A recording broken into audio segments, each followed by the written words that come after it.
Zbytočné papierovanie, neuznané poistné udalosti či neochota personálu. V celonárodnom prieskume sa Slováci prvýkrát vyjadrili o kvalite služieb poisťovní a prezradili, s čím sú najviac nespokojní.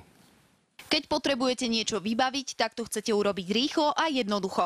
Nehovoriac o službách, za ktoré si platíme. Paradoxne cena poistiek či výška poplatkov nie je to, čo najviac klientov slovenských poisťovní trápi. Najväčšia miera nespokojnosti bola práve s plnením poistenia, čo je možno aj trošku pochopiteľné, ale veľmi zle vyšli priestory pobočiek a takisto aj procesy ohľadom riešenia poistných zmluv. Jednoducho papierovačky a byrokracia. Ľudia sa musia prehrísť cez množstvo žiadostí a tlačí ju, aby im poisťovňa peniaze vyplatila. No neskôr zistia, že kvôli nejakému procesnému pravidlu alebo chybe na ne nemajú nárok. V prieskume klienti priznali zo pár perličiek.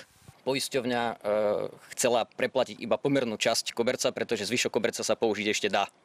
Alebo poškodený zámok na aute bol vymenený iba jeden, pretože ostatné fungovali. Veľmi zaujímavé bolo aj podmienenie preplatenie poistenia doložením receptu na lieky, ktorý sa odovzdáva v lekárni. Neverím vôbec poisťovníctvu.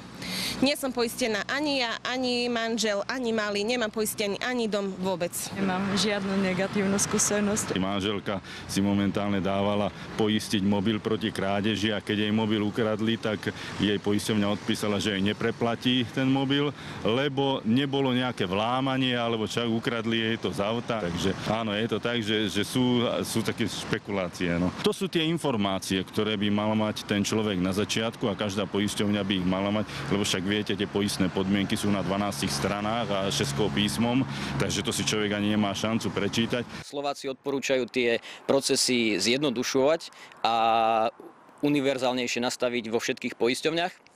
A dokonca odporúča aj zapojiť do toho modernejšie technológie. Svoj názor na poisťovňu môžete vyjadriť už teraz cez špecializovaný hodnotiaci systém. Stačí si vybrať svoju poisťovňu. Vidím jednotlivé hodnotiace kategórie a sú tu napríklad papierovačky, mám pripomienku alebo chcem pochváliť. Tak chcem pochváliť a napíšem text. Máte jednoduché